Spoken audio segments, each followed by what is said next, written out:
I was trying to sneakily. I'll do it either way. Hey guys, welcome to the May meeting of the Baton Rouge Astronomical Society. We're trying desperately to get back into the building so that the people that can't work technology can actually participate in our meetings once again. And anybody else that feels that they want to just stop by and be with other astronomy nuts. So that having been said, we're trying to do this as a hybrid meeting tonight. We have people in the audience here at the Hale Observatory, and of course you wonderful people online. Our guest speaker tonight will be having we'll have a short presentation from him, probably half an hour to an hour, or as long as he cares to speak. I'm not going to stop him. It's a wonderful guest speaker. It's Alan Hale from internet and worldwide fame of having discovered the Hailboppin comet once upon a time, which was one of, I know, probably my first introduction to comets aside from Halley's comet, being a slightly younger. I have very fond memories of walking to and from the library when I was in college and staring up at this wonderful thing and letting it just inspire all the wonder in the world in me. So I really thank him for finding this. I doubt we would have found it without him, but no, he was obviously the first to find it. It's quite an accomplishment. From what I understand, he's still very active with the comet discovery, and if I'm not mistaken, he found one just the other day, for which he does not have to share credit. At least that was my initial recollection. So without any further ado, I'd like to hand it over to our speaker and let him continue with the presentation.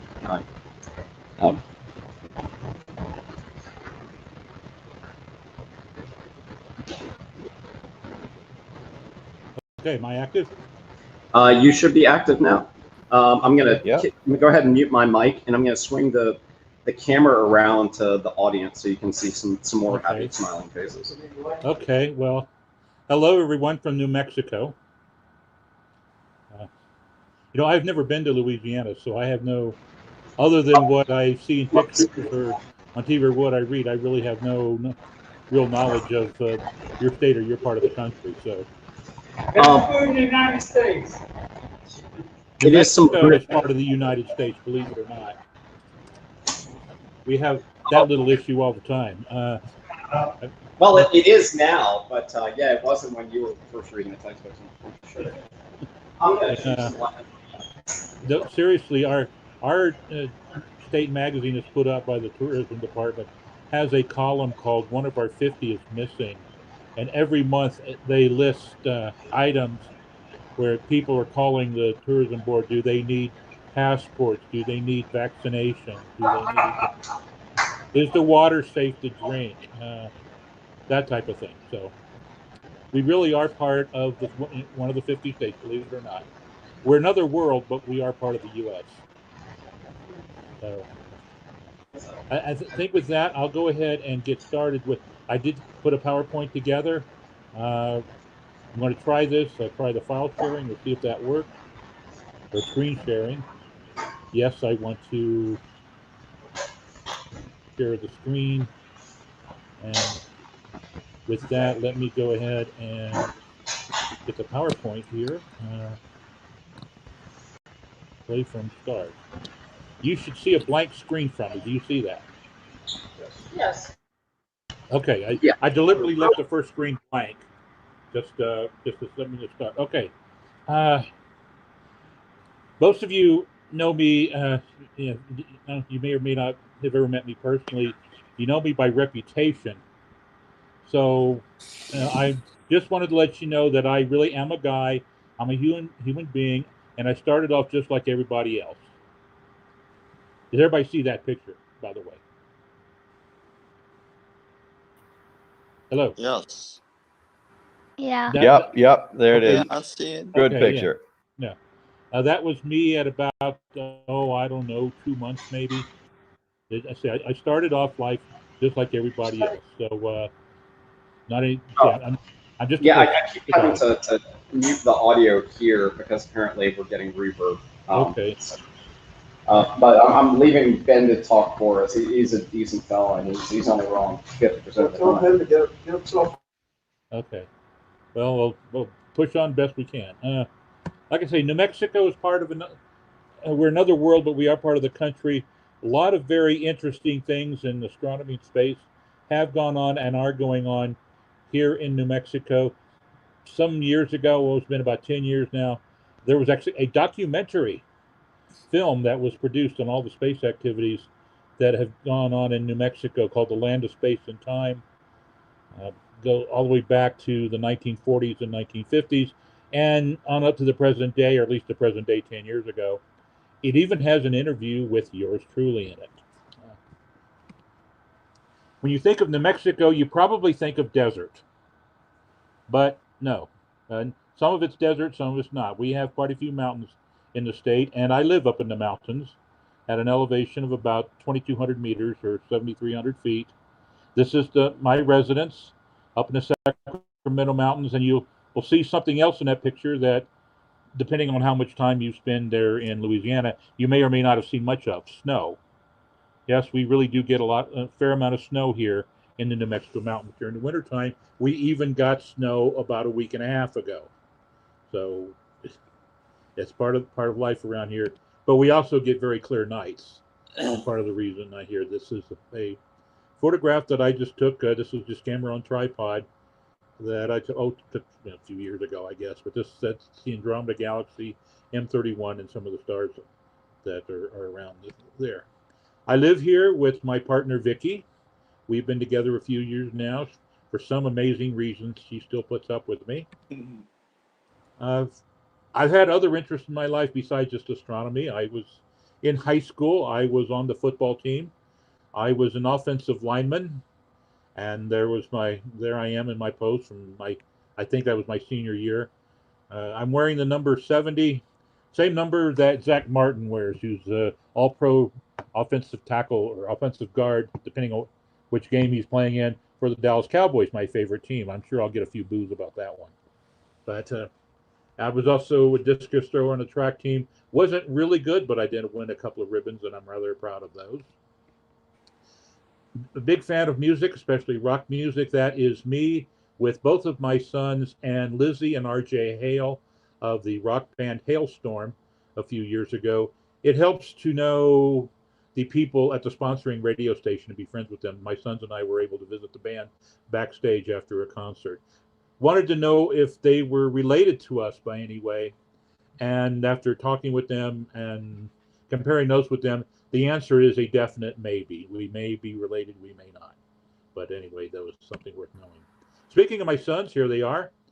This is my son Tyler and my younger son and my older son Zachary.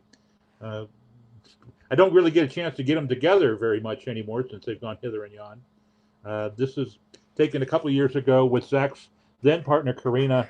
They have since split up, so I just have a picture of Zachary by himself. For any single ladies in the audience, Zach is single. He's 34 years old. I don't know if he's looking for anybody right now, but there he is. Tyler, meanwhile, has a partner, Sarah, and she has a daughter from a previous relationship. And then just about 6 weeks ago, Tyler made me a biological grandparent for the first time. There's my grandson, Ethan James Hale, who was born a few weeks premature, but he just was released from the hospital about a week and a half ago. So we're very happy about that. Like I said earlier, New Mexico had was some of the very earliest space activity in New Mexico. After World War II, a lot of the German rocket scientists under Werner von Braun came out to White Sands. At that time, it was White Sands Proving Ground, and a lot of the V2 flights were launched from White Sands. That is the original launch gantry of the V2 rocket on White Sands. And that was one of my early inspirations, with just the space activity going on here in New Mexico. That, and of course, all the dark skies that we have out here. Like a lot of people, I was inspired by the Apollo era and the rush to the moon and all that. I took this picture of Neil Armstrong stepping on the moon. I set a camera in front of the TV screen and took that picture right off the camera, or right off the screen. I was also inspired by this little TV show that I think probably some of you have probably heard of. It was something called Stardust.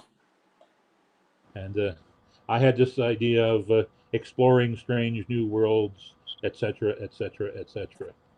Big fan. And of course, with all the skies around here, I eventually decided I wanted a telescope, so I kind of badgered my dad about it. Dad, I want a telescope. Dad, I want a telescope. Dad, I want a telescope. Dad, I want a telescope. Dad, I want a telescope. Get the picture. And finally, he relented and got me a telescope. I asked him later in life, "Did you get that telescope just to shut me up?" And he said, "Yeah." So I knew enough that I didn't want the high-powered telescope. I wanted the largest aperture telescope. So there's a 4.5-inch reflector from Sears. I sold that telescope many, many, many years ago, but just very recently discovered I still had the owner's manual from it. So there it is. I hadn't had that telescope more than a couple of weeks when I read about a comet in the sky. This was Comet Tago Sato Kosaka. This is a sketch I made of that comet the first night I saw it. It was dimly visible to the unaided eye, about 5th magnitude. This is a photograph that had been taken a couple of weeks before then. It was primarily visible from the southern hemisphere when it was brightest, and it came back north. And then about 2 months later, I think what really got me hooked into viewing comets was we had a very bright comet in the sky, Comet Bennett. And here is my first comet photograph. This is Comet Bennett. And I took this from the front step of our house looking east toward the mountain range. But I was 12 years old and I had a handheld Brownie camera. And as you can see, that is just an absolutely overwhelming picture of that comet. Fortunately, there were people around who were a little more knowledgeable and a little more experienced. And so that is kind of the naked eye appearance of that particular comet. And I got this idea, well, hell, I've got 2 bright comets that I've seen with my naked eye just within the first few months of getting my first telescope. Bright comets must come by all the time. No, they don't. But by then, I was hooked. I studied astronomy and got involved in various projects throughout my time in high school. I was involved in the science fair program when I was in my junior and senior years. The near-Earth asteroid Eros made a close approach to Earth during my my junior year, and I won one of the top prizes in the state science fair with that particular project. I carried out a number of investigations of it. My display of Eros was a log that we spray painted black, and I have it rotating by a bolt on top of a pedestal of a bird bath. Such was the state of special effects and technology at that time. But anyway, there it is. But I did win a pretty high prize with that prize. Of course, that is Eros, what it really looks like, taken by the near-Earth asteroid rendezvous near Shoemaker spacecraft around the beginning of the 21st century. Took a bit of a detour. It's a long story. I ended up going to the U.S. Naval Academy in Annapolis, Maryland after graduation from high school, majored in physics, and among other things, founded the U.S. Naval Academy Astronomy Club while I was there. I ended up winning the Applied Physics Award by vote of the physics department faculty. I'm going to come back to the Naval Academy here towards the end of the talk. I have a special reason for doing so, and when I get there, I'll mention it. After some time in the Navy, I worked at the Jet Propulsion Lab, Pasadena, California for a while. I was with the Deep Space Network, and my biggest project that I'm most proud of was I was a part of the Voyager 2 encounter with Uranus. I was the one that supplied the tracking antennas of the Deep Space Network with the frequencies they had to tune to track the spacecraft as it passed behind the rings and behind the planet. So there was that. I decided I wanted to make a career out of this. So I left California, returned to New Mexico, entered graduate school at New Mexico State University in Las Cruces. And this is, for anyone masochistic enough, this is my doctoral dissertation. This was on extrasolar planets, which at that time was pretty much a theoretical subject. It was just starting to become an observational subject right around the time I finished up graduate school. And as the way science normally goes, part of my dissertation was outdated almost by the time I was finished with it. And of course, I made some assumptions that turned out not to be correct, But on the other hand, I've been somewhat pleasantly surprised to see that this dissertation, this paper, has become one of the seminal papers in early exoplanet research. It's been cited over 230 times now since it was published, including half a dozen times already in published research papers this year. My informal advisor on that project was a gentleman named Lawrence Doyle with the SETI Institute in California. He was part of the team using Kepler data that discovered the first, what we call Tatooine type planet, a planet with a double sun. It was Kepler 16. My career ended up going up into different directions, as I think you all are aware. Lawrence stayed with it. I'm very happy he did, because this was kind of a large achievement was for him to be a part of this discovery team. After graduation from NMSU, I got involved in some of the commercial space activities going on both here and elsewhere. In the mid-90s, the DCX, the Delta Clipper Experimental, was an experimental single-stage rocket, did numerous test flights out here at White Sands Missile Range. And I had the privilege of going out there and seeing several of those test launches. And I was a part of putting together Spaceport America, which is a commercial-driven spaceport that is in the New Mexico desert. It's about a couple of hours drive west of here. And this is, in the official spaceport history, you'll see my name at the bottom of the second column. And there's at least another page here where there was maybe not quite a cast of thousands, literally, but there were a lot of people who were a part of this. And I'm rather honored to be on a list of some very, very fine folks here. And I've gotten involved in the commercial space field, both here and elsewhere. And as a part of that, I got to attend the Arthur C. Clarke Gala that was held in 2001, of course, at the Playboy Mansion in LA. I hardly ever dressed up, but there I am in a tuxedo, if you can see the arrow here. I'm with quite a few dignitaries here. That is astronaut Jim Lovell. That is Buzz Aldrin. The MC of that event was this gentleman, Patrick Stewart. That is Morgan Freeman right there, one of our special guests. Another special guest was Jim Cameron. He was still coming off hot off the success of Titanic. Had some interesting conversations with him. He told me that he was wanting to make an asteroid impact movie that was correct scientifically. And I said, well, if you want anyone to consult, please give me a ring. Never heard from him, but he never made that movie. Little did I know at the time that he was starting to work on the movie Avatar. That would take him essentially the rest of the decade to complete. But the reason that you all know of me was one night in July 1995, here in the mountains of southern New Mexico, gorgeously clear night. I've been observing known comets ever since those first observations I made when I was 11 and 12 years old. I had some time to kill, gorgeous night. I was looking at some deep sky objects, including the globular star cluster M70. There was something fuzzy in the same field of view, which I saw right away. I ran through all the checks. There's nothing in that position. And after about 45 minutes, I could tell that that object was moving. And you all know what that was. It was a year and a half later that became a very bright object in our nighttime sky. Made my life very, very interesting for a while. In spring of 1997, I was traveling all over, giving talks, getting interviewed, getting woken up in the middle of the night by radio stations that want interviews from wherever. Some interesting adventures, including a private comet viewing session at the Naval Observatory in D.C. with then Vice President Al Gore and his wife Tipper. And this is the only time in my life where I have made astronomical observations dressed in a suit and tie. But that was a most memorable. DC is not the best place for making astronomical observations. And the weather wasn't all that cooperative anyway, because there were storm cells moving through the area.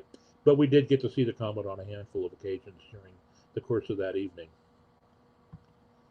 But that was a quarter century ago, and Hailbopp is essentially gone now. This is the most recent image of Hailbopp that was taken. It was taken by the Very Large Telescope at the European Southern Observatory in Chile in August of 2013. And it was 24th magnitude at that time. In theory, the comet may still be detectable with very large telescopes or with Hubble. I would actually be interested to see if there are any such attempts made. We'll see. So now, Hailbopp is a question on Jeopardy. This turns out that this question which was about a year ago, is a little outdated now. Some of you probably know the reason why. I'll get to that here in a bit. But Hailbopp is gone, but life for me goes on. I started several years ago a nonprofit organization, the Earthrise Institute. I do science research and science education, but one of our main missions is we use astronomy and space as a tool for building bridges between nations and between cultures. This is our website, earthriseinstitute.org, and I'll be showing more URLs here towards the end of the talk, but that is our website, and links to our mission and to a few other things, including to some fundraising items, which I'll mention here towards the end. One of the things that I was most pleased to be able to do was back around the beginning of the 20th century, or 21st century, I was able to lead a couple of delegations on science goodwill visits to Iran. There was a solar eclipse that crossed that country, and we spent 2 weeks in that country in one visit, and I spent another week a year later just getting to interact with the people of that country and my scientific counterparts there. It was actually a total overwhelming experience. Very glad I did that. I still have friends that I made. I'm still in touch with some of them, the people I met and became friends with during those visits.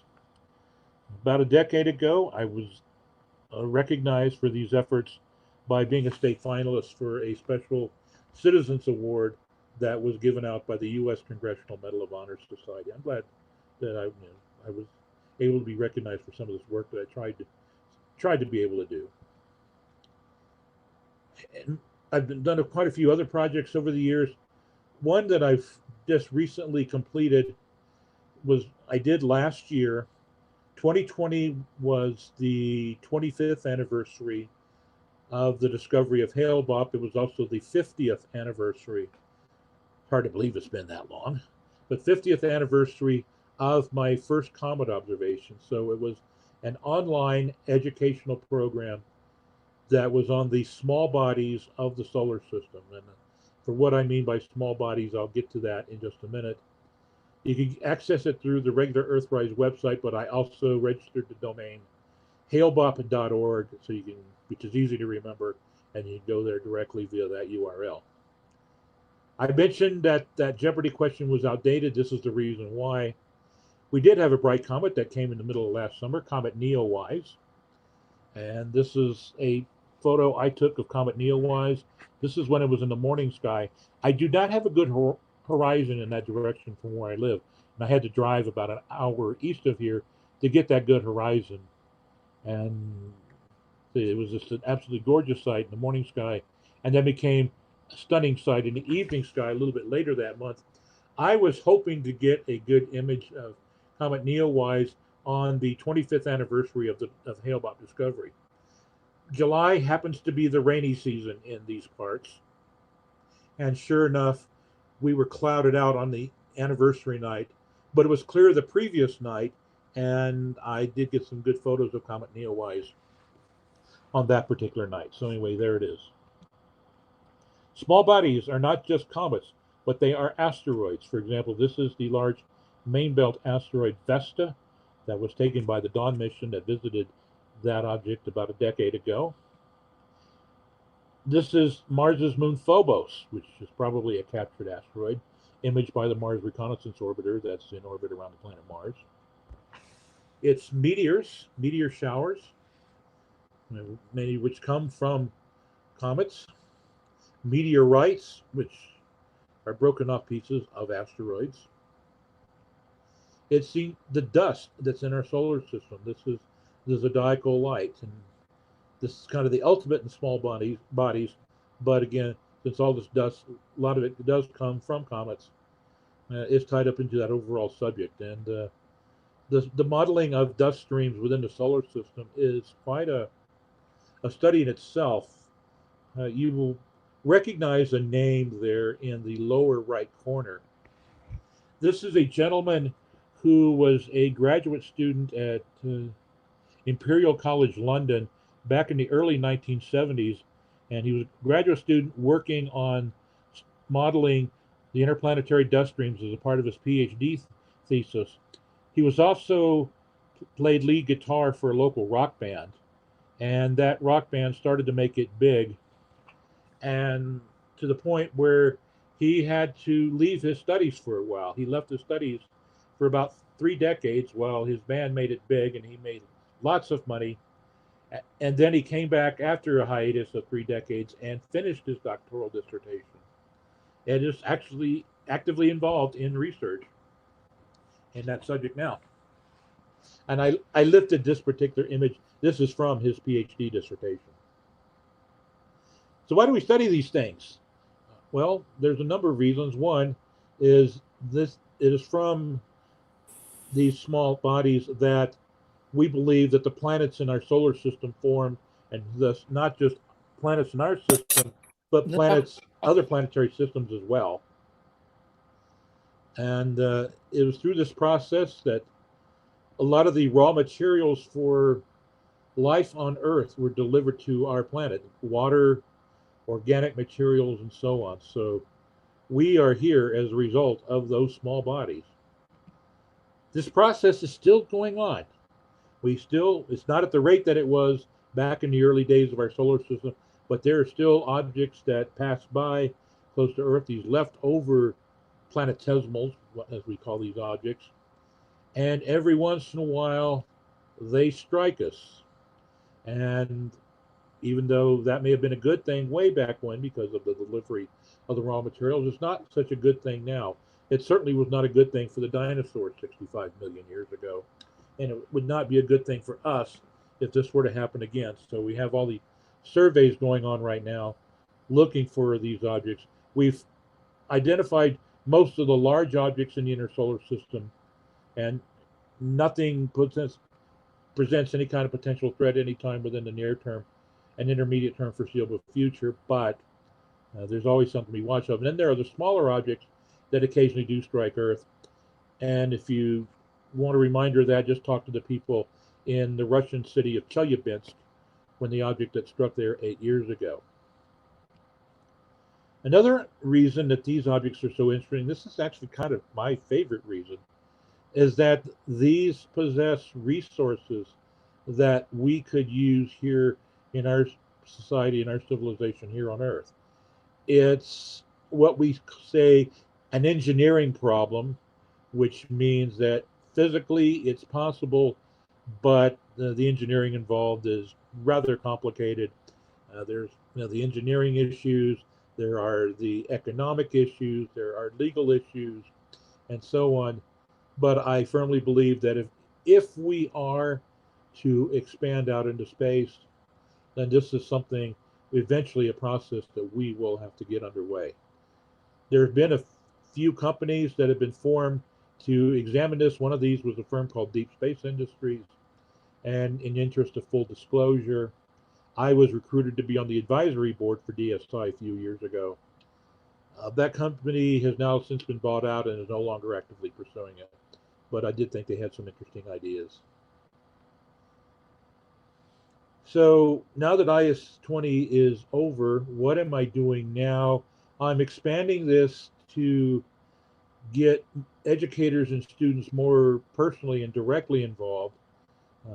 Melanie, who I don't know if Melanie has showed up or not, and her colleagues in here in New Mexico have agreed to write lesson plans around the IS-20 material.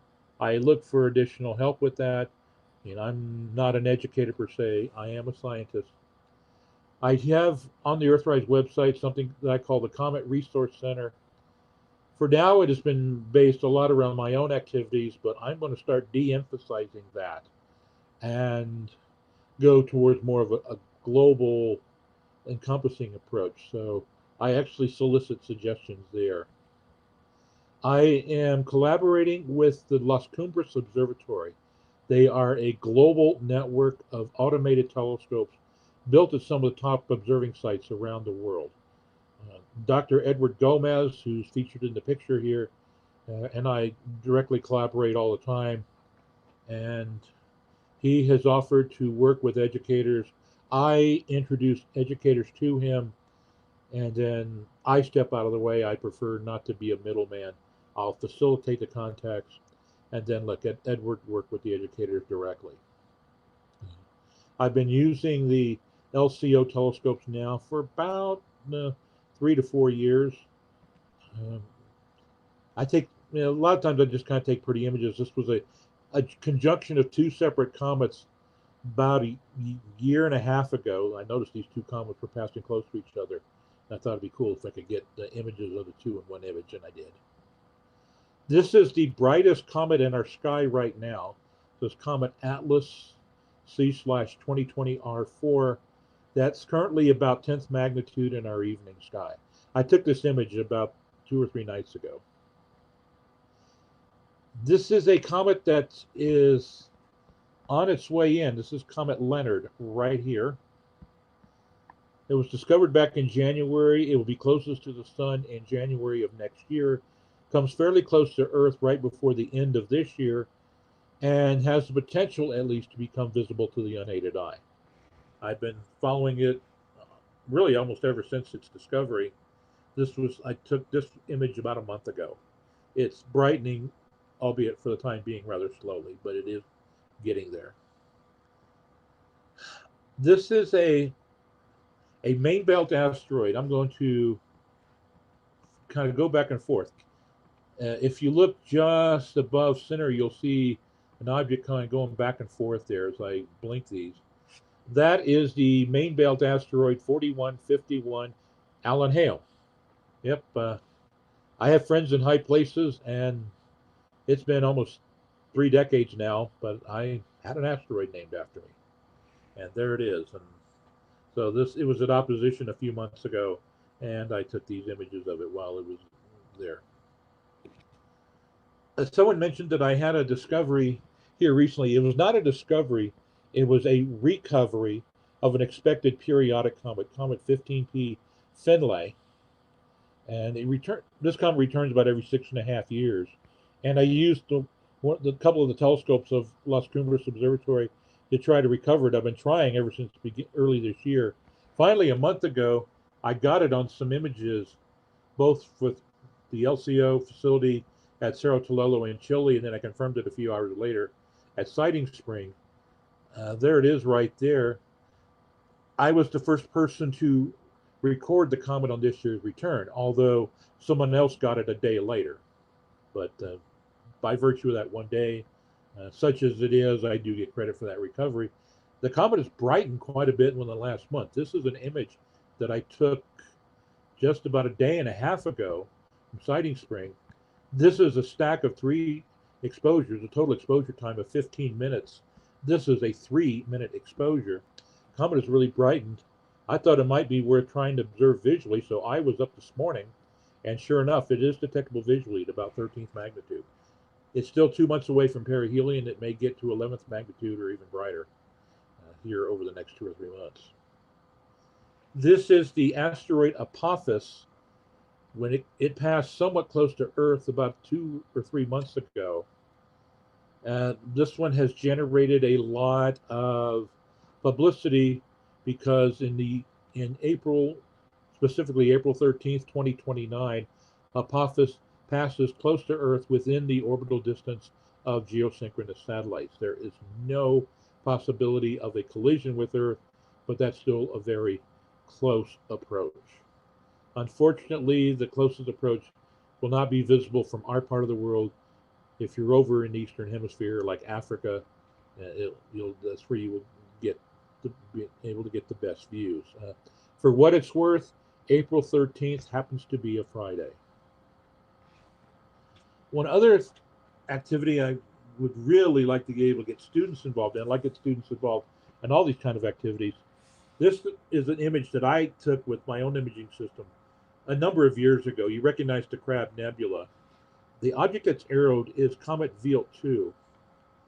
Now, Comet Veal 2 was the destination of the, at that time, ongoing Stardust mission. And the comet was just about ready to disappear into evening twilight, and the Stardust encounter was a few months later. I shared this image with some friends of mine who passed it on to the Stardust Project. The next thing you know, I'm hearing from Stardust, please, please, please, please get some astrometric data for this comet, because we need this for spacecraft navigation purposes.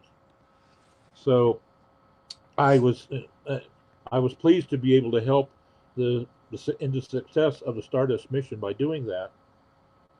For a while, Stardust Project actually featured this image on the homepage of their website. Well, I mentioned this because remember back I mentioned the Naval Academy? Well, there's a new faculty member at the Naval Academy, just joined last year, a gentleman named Matthew Knight, who has made quite a name for himself in comet research. And he is on the mission teams for both the DART mission, Double Asteroid Redirection Test, that is now scheduled for launch in November, and also for the Comet Interceptor mission that is planned to be launched late this decade by the European Space Agency.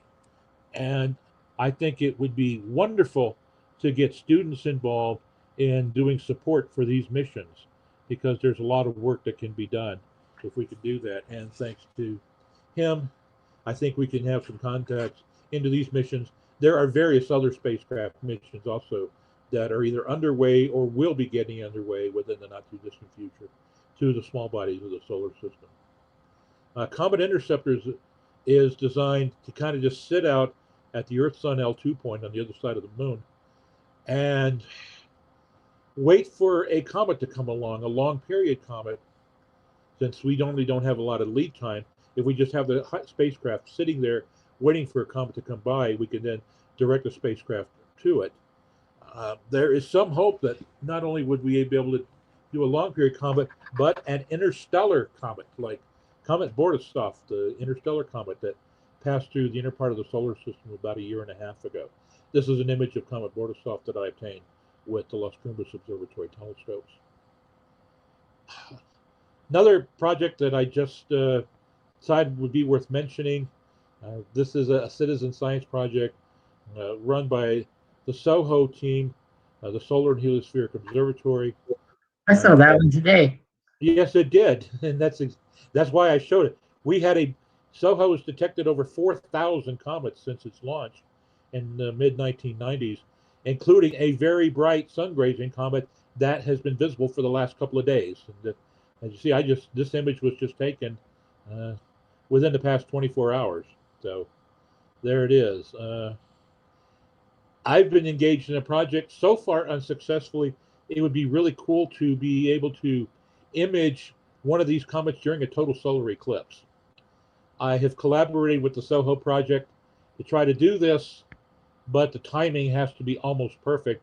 There's never been a comet near the sun during any of the eclipses I visited, and the two times where there has been comets near the sun during a solar eclipse, I was not able to attend. This was last December's eclipse that was total across parts of South America, and sure enough, there was a sun-grazing comet that passed by the sun at that time. And so you see a comparison between an image taken by the instruments aboard SOHO and a ground-based image taken by an observer in Argentina. I've got what I consider one last big chance to get this right by the eclipse that takes place in April of 2024. I'm just a day's drive from the path to totality. You all are even closer. I have friends who recently relocated to the Texas Hill Country, and they live practically right on center line, so I've already made arrangements with them. We'll see what happens. I've asked my colleague to see, can you please arrange a comet to appear during that time? Well, we'll see. I've mentioned I'm going to be doing all this regardless of how much funding I raise or do not raise. The only issue that I'm really concerned about right now is that I'm starting to feel the weight of years a little bit. I have had some health issues within the not too distant past. I would like to be able to start getting more people directly involved, including some hotshot people, maybe in their late 30s or early 40s, that can really take over this for me as time goes by. So I do, so when I talk about fundraising, I'm really doing it more to carry on the project after it's time for me to step aside. I do have some various items that are kind of one of a kind. This was a special painting entitled Earthrise that was painted by space artist Michael David Ward. I met him at a, believe it or not, Star Trek convention a number of years ago. And he offered to paint this painting just for me, especially for me, so I can use it for fundraising purposes. So anywhere, that's the painting Earthrise. One other item among several others, I knew Janet Asimov personally. She just passed away here fairly recently, but she donated a number of items, including this book that was autographed to her and her husband Isaac by Carl Sagan. So that's kind of like my ultimate prize item for sale. I want a lot for it because I think it's certainly a one-of-a-kind item, but anyone that acquires this item and makes a significant contribution will, I hope, can think that they'll be contributing to something very worthwhile. I promised you some URLs, so I'll leave this up here for a minute or so, and then I've got one more page of them. You've got just a regular Earthrise Institute website, the Comet Resource Center, and then the link to the Ice and Stone 2020 site. I see you can go there directly. You can go there via the Earthrise Institute website, or I did register the domain hailbop.org, which goes to the same place. So anyway, there it is. I'll leave it up for another minute. Of course, on the Earthrise side, there's other links. There's links to our mission statement. There's links to a full list of all those items that I was referring to, those items for sale to help us raise funds for this. I've got a special page with some pretty pictures that I've made via the Las Cumbres Observatory. There's some older pages that describe the trips that I made to Iran and elsewhere. So feel free to go to the Earthrise Institute website and see some of the things that the Institute has done over the last couple of decades. And I will go to one more page. This is some additional websites, the Las Cumbres Observatory, the Sungrazer site. Again, that's kind of a scientific citizen science site there with my collaborator has put together. The DART mission, the Comet Interceptor mission. RocketSTEM is an educational organization based in Florida. They worked together with me on Ice and Stone and sent out all the presentations that I wrote and sent them out to all their mailing lists. They were a very big partner in that whole effort. So I want to acknowledge them and the work they did. And so I'm plugging them and their website as well. They do lots of good work. So anyway, again, I will leave this up for another minute or so for anyone that wants to write this down. I presume somebody's saving this somewhere, so you can be able to access that. But yeah, I've gotten the URLs written down, and I will add them to the YouTube page and also to all our social media when we advertise this. Okay, wonderful. Thank you. Thanks. Kind of a parting thought here. I was privileged enough to be able to be part of the International Halley Watch back when that comet returned in 1986. I took this picture on the morning of my 28th birthday. At that time, I was living in California. I was working at JPL, And this is from the Angeles Crest Highway on the road to Mount Wilson Observatory when I took this picture. That was almost over half a lifetime ago. Hale is almost at the aphelion point of its orbit. It will reach there in just a little over 2 years. And then start the trek on the way back in. It will pass perihelion again in 2061, which is only 40 years from now. I will be 103 at that time, and in all honesty, especially in light of some of the health issues I have had within the not too distant past, kind of doubtful that I'll be around to see Hale then, although I'm not going to give up on it. If I am, I am. But you could always have yourself stuffed and wheeled onto the front porch. Perhaps. Anyway, with the work I'm doing here, I am really trying to see what kind of contributions that I can make towards making a better world, a better society for the generations who follow us. And whether or not I'm around to see Halley's Comet again, well, we'll find that out when the time comes. Anyway, there you are. I thank everyone for their time and attention, for paying it, and for bearing with me during this talk. I hope everyone considered it worthwhile. I very much enjoyed it. Thank you very much for coming and speaking with us. I hope you'll sit around and field some questions from some of our individual or some of our members, both here and on the internet, if you would. It was a really interesting presentation. It's great to introduce yourself. There's so much hero mythologizing going on, so I appreciate that you took a minute to bring yourself down to human level, because there really were some people that were starstruck at the thought of you at the very beginning. So that actually went a long way. Let me see. I should bring my partner Vic in here. She will disillusion anybody. Oh wow! I didn't say you were nothing. Let's see now. Any questions around here from the gallery about anything that Dr. Hale's done or any of his new current projects? But it looked as though he was saying that they were having a fundraising sale by getting rid of some of these really interesting artifacts that he's collected over the years. I'm guessing that may be worth looking at. So I'll be sure to make sure that everybody can find the URLs for those devices. Let's see. I realize I'm working 2 of these things now, so I've got a high-def camera down here and a more low-def camera. They're both pointed at John's shiny forehead. Who usually has something to say? John, any questions? Not really. Not really. See, that's how you know you've given a successful presentation, is at the end of it, nobody has any questions whatsoever.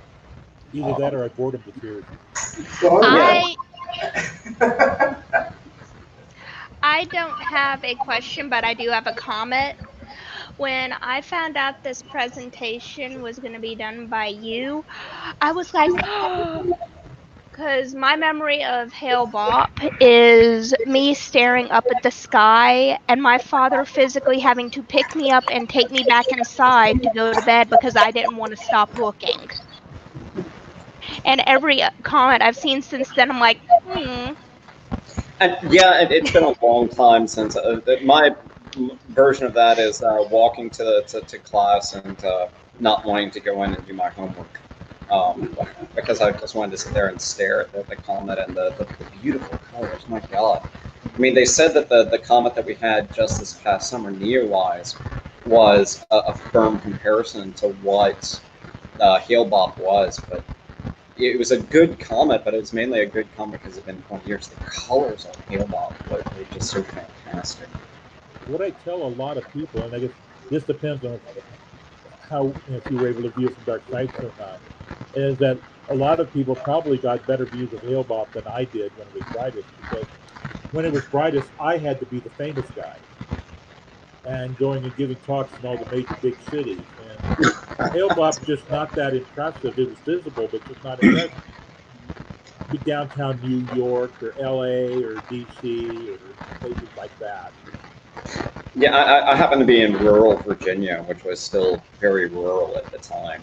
So it was striking. But yeah, I can completely understand that. We had a couple of good nights for Neowise. We got stuck in town trying to set up telescopes for the public and missed out on some prime viewing. We did manage to take a club excursion out to go view the comet. But, I would have loved to have been at an age where I was able to have a telescope for Hailboppin, which, yeah, it was a beautiful naked eye target. It must have been just absolutely stunning in a telescope. And I have one last note. I posted a link to the Discord for anyone who still needs to join it. And once I get those links from Scott, I'll post them in there as well. And I think Fred wanted to say something. Yeah, Mr. Hale, I'm a hardcore Trekkie too, so that's actually what my question's about. Besides Patrick Stewart, have you met anybody else from any of the other shows? Not at that particular meeting, but I think you may have caught somewhere along the line. I attended a Star Trek convention a number of years ago. It's not generally well known, but Gene Roddenberry was born in El Paso, Texas, which is just only about a 2-hour drive from where I am. And this is where it helps being a local, regional celebrity. I got myself invited to do that conference, that convention, to give a talk, and they had quite a few cast members, both from the original series as well as several of the other series. So I got to meet quite a few of them. I met Jim Doohan, Nichelle Nichols, George Takei, Walter Koenig from the original series, Tim Russ from Voyager, Sarah Clofton from Deep Space Nine, and now I'm drawing a blank. The guy who played Admiral Forrest on Enterprise. I'm drawing a blank on his name right now. Sorry, sometimes I do that. Then I went to another convention conference. It was something unrelated, but it was a space-related conference a few years ago, and had the chance to meet LeVar Burton. And I enjoyed meeting him. And I remember thanking him because if you've had any kids during this time, you know that LeVar Burton has hosted Reading Rainbow, which both of my sons thoroughly enjoyed. So I thanked LeVar for hosting that particular show, but my sons, like I said, got a lot out of it. Von Armstrong, that's the guy who played Admiral Forrest, Von Armstrong.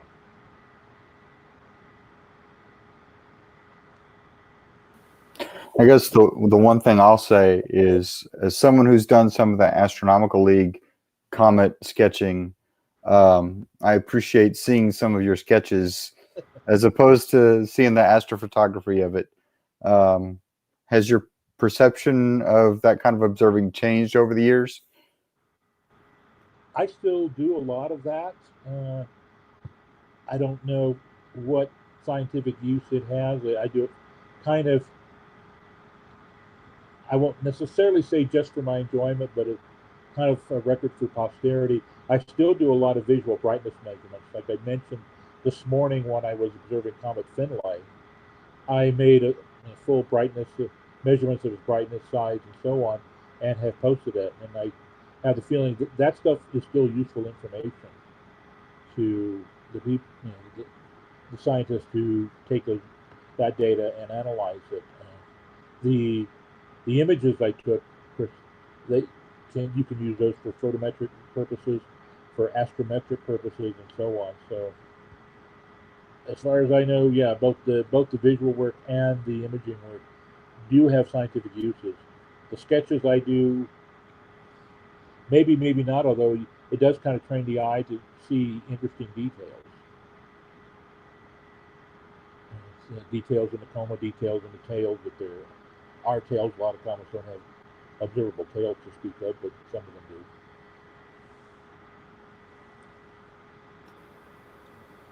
I know you had mentioned you used some of the telescopes at Las Cruces Observatory there. I can't remember if you mentioned it or not, but what telescope did you use when you discovered Hale-Bopp? I have a 16-inch Meade. At that time, it was called the DS-16. They called it the same model, the Starfinder, later. I bought it used for about 1/3 of the factory asking price at a Riverside Telescope Makers convention. I had been wanting a telescope like that. I didn't quite have that kind of money, but I saw this for sale sign there and stood by that telescope until the owner walked up and bought it from him on the spot. I did not buy that telescope as a financial investment. I bought it to use, but that telescope has paid for itself at least 100 times over since I purchased it. So. Go figure. That's the big 16-inch that Scott was talking about earlier. That's what we have in our closet out there at the observatory as a 16-inch Meade DS-16. Oh, really? Okay. Yeah, the big blue tube one. I don't know if yours was blue or white. Yeah. And we've got one for sale for the low price of what is it, $800. So if you're interested in being a fantastic, world famous observer of comets like Alan Hale, then feel free to pass us a note, and we'll be happy to sell it to you. That's even less than I paid for. I paid $1,100. Local pickup only. Okay. Did you have was yours 1 1/4 or 2-inch eyepieces? 1 1/4. 1 1/4. Yeah, that's our focusers as well. That's cool. It's I've had it for. It's a 2-inch focuser. It's a 2-inch tube. We just need an adapter plate which actually I have that I think will fit that Meade. I picked it up for another purpose. I picked it up to try with the other Meade, the 10-inch that we had in the closet, and it wouldn't fit. But Meade is very peculiar about their 1 1/4 and 2-inch adapters. 1 1/4 very, very common. The 2 inches are, I don't know, they use like 7 different fittings or something. I have no idea. That having been said, it's a 2-inch barrel, which means it'll take a 2-inch eyepiece. It's just a matter of making sure it stays there. I never had to deal with that.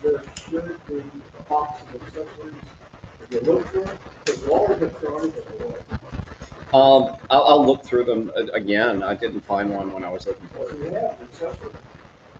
Okay. And we can go into that when we no longer have to bother Dr. Hale. We can argue about what's in the closet. I actually want to say something. Oh, go ahead. Let's see. Can you hear Craig's audio?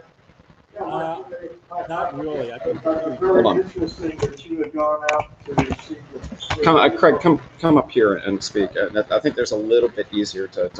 I think it's probably speaking through this thing. Well, you can take the mask off to speak as long as you're not on top of somebody. My father used to. We lived in Seattle at the time, and he was on the Boeing Aerospace military part wing, and he was being sent to White Sands to watch the V2s go up. Okay. And I always asked him, "What can you tell me about it?" He says, "Nothing." Anytime I asked him a question about it, but when he finally got promoted to go to the Saturn program, he could tell me everything he wanted to because it wasn't classified. Well, so thank you very much for showing me. That's the only time I've ever seen a picture of where the V2s were launched at. Well, it's on the. It's, even though it's a National Historic Site, it's not public access because it's on a military reservation. White Sands Missile Range belongs to the U.S. Army. I was able to go there as part of a special tour. That's how end up getting that picture. I mean, of course, being out here, I've heard a lot of the stories, including how one time one of the V2s, after it had been launched, it went off course, and I think they were afraid it was going to crash, or it did crash in Juarez, and there was a fear of an international incident. I don't know anything about that. Yeah. As I said, he shared nothing except he went there and came back. Yeah. Well, I appreciate you talking about it, and darn it, I was hoping you were Hailbopp of the Hale Observatory, but darn. Yeah, I tried to get in to use one time I was living in California, tried to see if I could use my name to use the Hale telescope, but that didn't work. No, I know that you weren't, but I was just thinking it's so cool because I think he's passed away by now. Well past, in fact. Okay, well, thank you very much. I very much enjoyed it.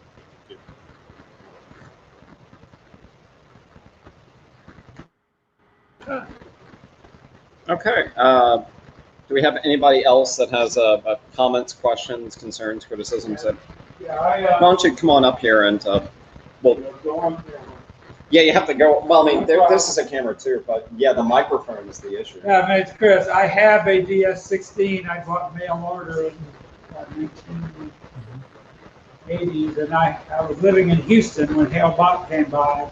So on a work night at 1 o'clock in the morning, I drove up to Lake Livingston, Texas to get a dark sky. And I looked at that comet through that 16-inch, and that was still the most amazing thing I've ever seen through that 16-inch. The detail in the coma and the blue ionization trail was visible visually in that 16-inch. Yeah. And that was just absolutely awesome. So that's the best comet I've ever seen.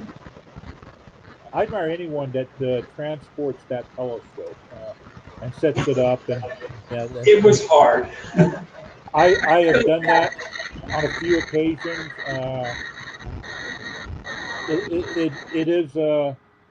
It's an experience. Oh yeah. He managed to bring it to a minor star party that we were doing an outreach for the National Guard Youth Program a couple of years ago. It took 3 of us to get it back into the car after he was done viewing it.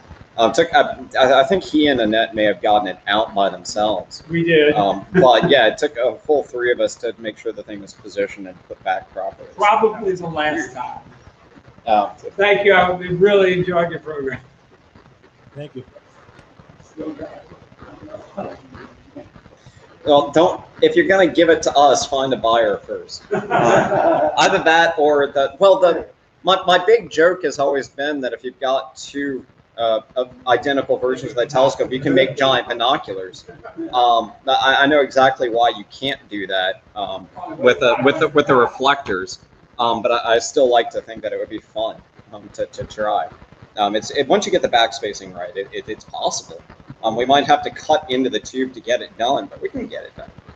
Or to move the mirrors forward. But yeah, all right. Anybody else?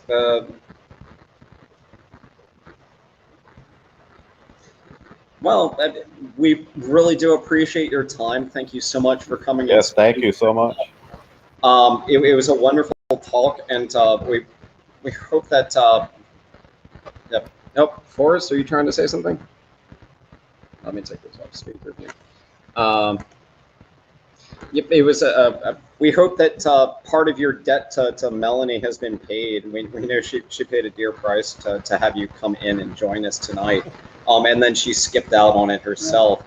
So I think she should probably owe you something at this point, especially because you very, very much made our club members very happy, especially since this is the first night that we're back in the Highland Park Observatory since we left last March or April. So it's great to have a headliner such as yourself come speak with us. But that having been said, we'll go ahead and let you go back to your family, and I'm going to stop the YouTube channel now, and we're going to leave the members on to discuss things, and you can just head out whenever you feel like it. Okay. or you can stick around and listen to us do business. It's all one to me. If you want to explain to us how to get the garbage out, that's great. But actually, I think we've got a guy for that, so it's not that much of a problem. All right. Well, All right. good meeting, and All right. Thank you very much. okay, you're welcome. Thank you. Amen. And I hope to see you again in good health someday. Even if I have to, well, I probably won't come knocking on your door. But if I should visit New Mexico, I'll definitely try and get Melanie to point you out or invite you to the program, because I'd love to meet you in person. All right, I'm going to go ahead and end the YouTube, and this concludes the public portion of the Baton Rouge Astronomical Society meeting for May. Again, our guest speaker was Dr. Alan Hale of New Mexico, and he was telling us about his wonderful life and his contributions to astronomy. So thank you very much. It will take me just a second to